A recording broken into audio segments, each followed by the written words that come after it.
අද අපි මේ වීඩියෝ එකෙන් කතා කරන්න යන්නේ බයික් එකක් එහෙම නැත්නම් බයිසිකලයක්. මේ දෙකේම එකම තියරිස් තමයි පාවිච්චි වෙන්නේ. බයිසිකලයක් හරි බයික් එකක් හරි පාරේ යනකොට ඒක මත ඝර්ෂණ බල සහ අනෙකුත් බල ක්‍රියා කරන්නේ කොහොමද කියන ආකාරය තමයි කතා කරන්න යන්නේ. එතකොට දැන් ඔයගොල්ලන්ට මේ වීඩියෝ එකේ පේනවා ඇති බයික් එකක් කෙලින් පාරක යන අවස්ථාවක්. දැන් මෙහෙම යද්දී ඔයගොල්ලෝ දන්නවා මිනිසාගේ බරත් පල්ලෙහාට තියෙනවා. බයික් එකේ බරත් පල්ලෙහාට තියෙනවා. ඒ කියන්නේ මිනිසා සහ බයික් එක කියන සමස්ත පද්ධතියේ බර මේ වෙලාවේ පල්ලෙහාට ක්‍රියා කරනවා. ඒ වගේම ටයර් මත අභිලම්බ ප්‍රතික්‍රියා සිරස්ස ඉහළට ක්‍රියා කරනවා. ඊට අමතරව ඝර්ෂණ බල දෙකක් තියෙනවා.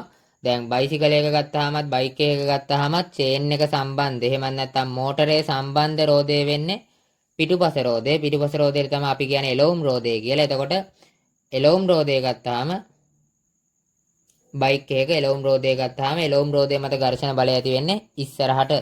ඊට පස්සේ අනිත් රෝදේ එහෙම නැත්නම් ඉස්සරහා තියෙන රෝදේ ගත්තාම ඒක නිකම්ම තියෙන රෝදේ. එතකොට ඒක මත ඝර්ෂණ ඇති වෙන්නේ පිටිපස්සට. අපි ඒවා ක්ලාස් එකේ කතා කරා කොහොමද එහෙම වෙන්නේ කියලා. දැන් මේ රූපසරාණේ තියෙන ඕගලන්ට මේ එලවුම් රෝදයක් මත ඝර්ෂණ බලය ඉස්සරහට ඇති වෙන ආකාරය තමයි පෙන්වලා දීලා තියෙන්නේ. එතකොට කැරකෙන රෝදේ වෙන්නේ එලවුම් රෝදේ, අනිත් රෝදේ කැරකෙන්නේ මේ එලවුම් රෝදේ නිසා. එතකොට මේ තියෙන්නේ බයික් එකක් වංගුවක් කපාගෙන යන අවස්ථාවක ඕගලන්ට පේනවා ඇති වංගුවක යද්දි මේ බයික් එක වංගුව දෙසට ඇල කරනවානේ.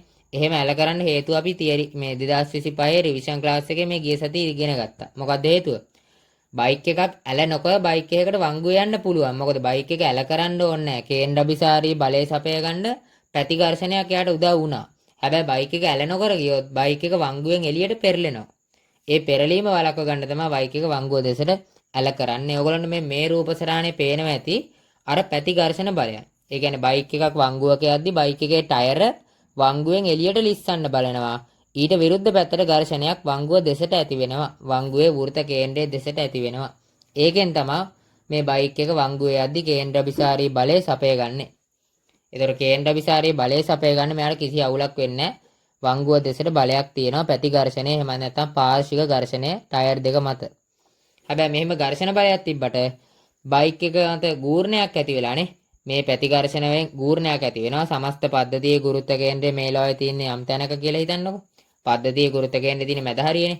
ඒතර මැද හරිය වටා ගූර්ණයක් ඇති වෙනවා දක්ෂිනාවර්තව. ඒතකොට බයික් එක වංගුවෙන් එළියට පෙරලෙනවා. ඒ පෙරලීම වළක්ව ගන්න බයික් එක ආනත කරලා යන්න ඕනේ. එහෙම නැත්නම් ගූර්ණයක් ඇති වෙනවා වංගුවෙන් එළියට. ඔය පෙන්වන්නේ ගූර්ණය ඇති වෙන අවස්ථාව. ඉතින් ඔය ගූර්ණය බැලන්ස් කරන්න එහා පැත්තට අනිත් පැත්තටත් ගූර්ණයක් ඇති වෙන්න වෙනවා. එතකොට පෙරලෙන්නේ නැහැ. ඒ පෙරලීම වළක්ව ගන්න තමයි බයික් එක ඇද කරන්නේ වංගුව දෙසට. දැන් ඊළඟට අපිට බලා ගන්න පුළුවන් වංගුව දෙසට බයික් එක ඇද කරාම අනිත් පැත්තට කොහොමද ගූර්ණයක් ඇති වෙන්නේ කියලා. මොකද මේ වගේ අවස්ථාවක ඕගොල්ලෝ දන්නවා අභිලම්බ ප්‍රතික්‍රියාව දෙන්නේ සිරස්ස ඉහළට. එතකොට අර ගූර්ණ ගන්න ලක්ෂ්‍ය වටා මේ අනිත් පැත්තට ගූර්ණයක් ඇති කරන්න බෑ අභිලම්බ ප්‍රතික්‍රියාවට. මොකද අභිලම්බ ප්‍රතික්‍රියාව තියෙන්නේ ඒ ගුරුත්ව කේන්ද්‍රයේ කෙලින්ම තියෙන සිරස් තලයේ.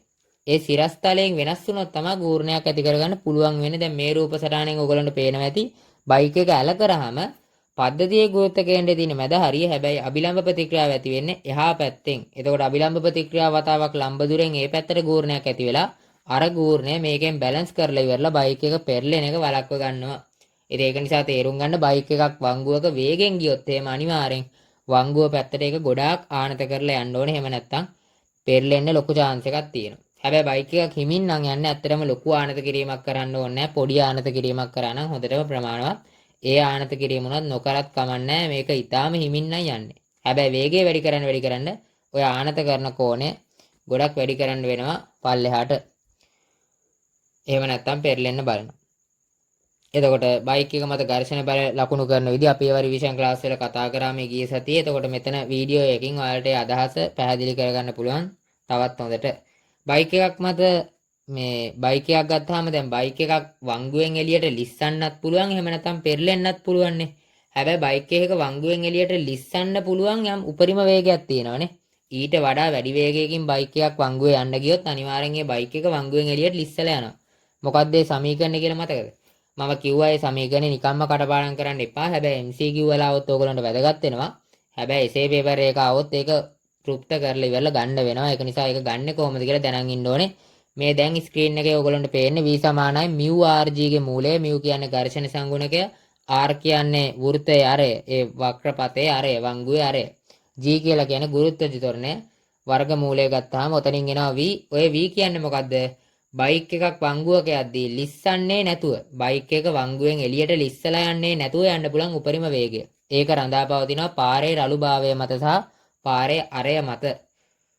ඒ වංගුවේ අරය මත.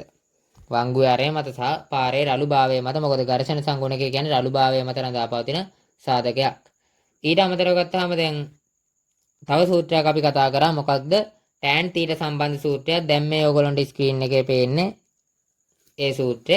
ඒතර මේ සූත්‍රය ගත්තාම ඔයගොල්ලන්ට පේනවා θට ඔතන අංශක බිඳුවේ ඉඳන් 90 දක්වා පරාසයට විචලනය වෙන්න පුළුවන් නේ. බයික් එක සිරස්ස තියෙන තලයේ ඉඳන් තිරස් අතටම ඇල කරන්න පුළුවන් නේ. එතකොට තේරුම් ගන්න ඔතන θ 90ක් වුණාම tan 90 අනන්තයයි. ඒ කියන්නේ අර එහා පැත්තේ තියෙන v වර්ගය සඳහා එන්නේ අනන්තයක්. එතකොට v කියලා කියන්නේ අනන්තයක්. ඒ කියන්නේ කවදාවත් බයික් එකක් වංගුවක යද්දි කොච්චර වේගෙන් ගියත් පෙරලෙන්නේ නැහැ. හැබැයි බයික් එක ලිස්සලා යන්න පුළුවන්. ලිස්සලා යන සමීකරණ අපි කලින් කතා කරා. v = μ/g ගේ මූලය. මෙතන මේ තියෙන බයික් එකක් නොපෙරළී යා හැකි උපරිම වේගය සම්බන්ධ ප්‍රකාශයක්. මේකෙන් අපිට පේනවා tan 90 වුණ ගමන් tan 90 අනන්තයක් නිසා වේගයට ලිමිට් එකක් නැහැ, සීමාවක් නැහැ. ඕන තරම් වේගයකින් යන්න පුළුවන් පෙරලෙන්නේ නැතුව. ඔයගොල්ලෝ දැන් මේ දකින වීඩියෝවේ පේන්නේ බයික් එකක් තරඟයක යන අවස්ථාවක් වංගුවක් කපාගෙන. ඒතර පුළුවන් උපරිම ඇල කරලා යන්න යා. මොකද එයා ඊටාම වේගෙන් මේ අවස්ථාවේ ධාවනය වෙන නිසා. අලුත් වීඩියෝකින් ආයෙ නම් අපි හම්බෙමු.